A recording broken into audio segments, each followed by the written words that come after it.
A'udhu billahi minash shaitani rajim. Bismillahir rahmanir rahim. Gbogbo ẹ̀yin mùsùlùmí tí ẹ bá ń sin Ọlọ́run Ọba Allah lóhun nìkan ṣoṣo, tí ẹ dẹ̀ máa ń gbìyànjú lódiwọ̀n bí agbára yín ṣe mọ́ láti tẹ̀lé ìlànà Nábì wa Muhammad sallallahu alaihi wasallam, ẹ jọ̀ọ́ bá mi share fídíò yìí kó dé ọ̀dọ̀ gbogbo àwọn àfáà Ahlus Sunnah ní ilẹ̀ Yorùbá. Mo rí fídíò kan tí ọ̀kan lára àwọn ọmọ kéwu Dr. Sharafuddin Gbadebo Raji tí wọ́n ṣe tí wọ́n fi challenge àwọn tí wọ́n ń kírun lẹ́yìn Imam Ògbómọ̀ṣọ́ àtàwọn tó ń tẹ̀lé wọn. Wọ́n ní kí wọ́n fi ìmọ̀ ṣàlàyé fáwọn ìdí tí àwọn táwọn jẹ́ ọmọ kéwu Dr. Sharafuddin Gbadebo Raji tí àwọn ṣe gbọ́dọ̀ gba Imam Ògbómọ̀ṣọ́ gẹ́gẹ́ bí imam, àti ìdí tí Imam Ògbómọ̀ṣọ́ ṣe yẹ ní ẹni tí èèyàn lè máa kírun lẹ́yìn wọn. Wọ́n ní kí wọ́n fi ìmọ̀ ṣàlàyé fáwọn. Ìgbà tí mo rí fídíò yìí ó bà mí nínú jẹ́ lọ́pọ̀lọpọ̀. Ó wá ń ṣe mí ní kàyéfì wípé ọjọ́ wo làwọn àfáà Ahlus Sunnah, ọjọ́ wo ni wọ́n fẹ́ ṣọ̀kan? Ọjọ́ wo làwọn àfáà Ahlus Sunnah ni wọ́n dẹ́kun àṣejù? Ọjọ́ wo làwọn àfáà Ahlus Sunnah ni wọ́n dẹ́kun ìṣesí tí ó jẹ́ kí àwọn èèyàn kán máa kórìíra Sunnah? Ọjọ́ wo làwọn àfáà Ahlus Sunnah ni wọ́n dẹ́kun láti mọ lára ara wọn?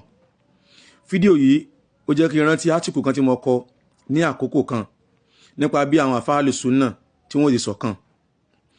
Mo wá attach photographs àwọn àfáà Sunnah tí mo mọ̀ nílẹ̀ Yorùbá, mo attach ẹ̀ sí átíkù yẹn. But to my surprise, bí àwọn kan ṣe ń wá nìyẹn láti wá máa comment sí under átíkù yẹn. Wọ́n bá ń sọ wípé èmi ti kẹran mérò, mo ti kẹran mérò, mo ti kẹran mérò. Ó wá ń ṣe mí ń kàyéfì pé ta lẹ́rán nínú àwọn àfáà àgbà tí mo attach photographs wọn yìí sí átíkù tí mo kọ, ta lẹ́rán nínú wọn? Ìṣesí yìí àṣejù ni, àṣejù yìí tí ń pọ̀ ju ẹ̀yin àfáà Ahlus Sunnah ẹ̀ dẹ̀dìde. Ẹ máa bá àwọn ọmọ ẹ̀yìn yín sọ̀rọ̀.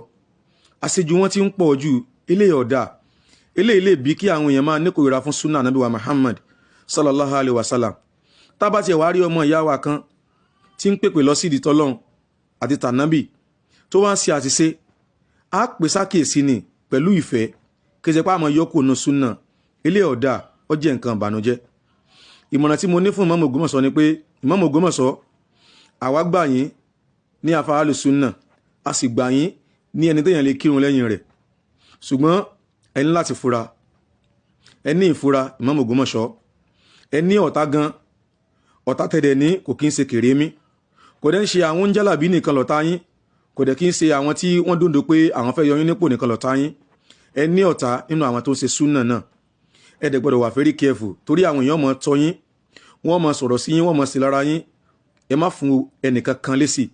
Ẹ dẹ̀ sọ fún àwọn tó ń tẹ̀lé yín náà káwọn náà má fún ẹnìkan kan lésì. Ẹ kúkú kọ lẹ́tà sẹ́ni kankan pé kó wá kírun lẹ́yìn yín. Bẹ́ẹ̀ lẹ́ẹ̀dẹ̀ bẹ́ẹ̀ nìkan kan pé kó gbà yín ní imam. Àwọn dẹ̀ kọ́ ní Ọlọ́run tí ó gba ìrun tí ẹ̀ ń kí. Ẹ̀yin máa bá ti yín lọ, ẹ máa bá dáwà yín lọ. Ọlọ́run Ọba àlékiọlá á bá wa kún yín lọ́wọ́. Ọlọ́run Ọba àlékiọlá kò ní fi pọ̀ tọ́ka yín. Ọlọ́run Ọba àlékiọlá yóò bá wa ṣe dáadáa fún yín àti gbogbo àwọn àfáà Ahlus Sunnah tó kù. Ọlọ́run Ọba àlékiọlá bá gbé wọn ga. La hawla wala quwwata illa billah. Subhanakallahumma wa bihamdik. Ashhadu an la ilaha illa ant astaghfiruka wa atubu ilaik.